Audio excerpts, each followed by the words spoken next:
একটা আলাদা ইমোশন কাজ করে যখনই শুনি ঠাকুর বাড়ির যে কোনো রান্নার কথা। তখনই মনে হয় যে তাহলে রান্নাটা কখন করব। আজকে সেরকমই একটা ঠাকুর বাড়ির রান্না নিয়ে চলে এসেছি, দই আলু। তার জন্য পেঁয়াজ, আদা আর কাঁচা লঙ্কা বেটে নিলাম। এখানে 300 গ্রাম টক দই নিয়ে খুব ভালো করে ফেটিয়ে স্বাদ অনুযায়ী লবণ আর সামান্য পরিমাণ চিনি দিয়ে দিলাম। তারপর বেটে রাখা মশলাটা দিয়ে খুব ভালো করে ফেটিয়ে নিয়েছি, আর আগে থেকে আলুগুলো বড় বড় করে কেটে নিয়েছি।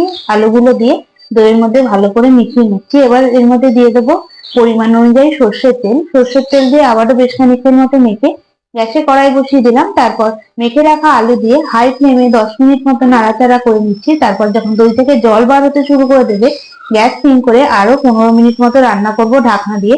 মাঝে মধ্যে ঢাকনাটা খুলে নাড়াচাড়া করে নেবো।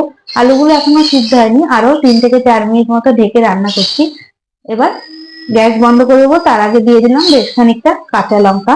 কাঁচা লঙ্কা দিয়ে কিছুক্ষণ মতো নাড়াচাড়া করে আমি নামিয়ে নিচ্ছি। তাহলে তৈরি হয়ে গেল ঠাকুর বাড়ির দই আলু। ভাত কিংবা রুটি দুটোর সময় কিন্তু খেতে খুবই ভালো লাগে। তাহলে তোমরাও এইভাবে রান্না করে দেখতে পারো।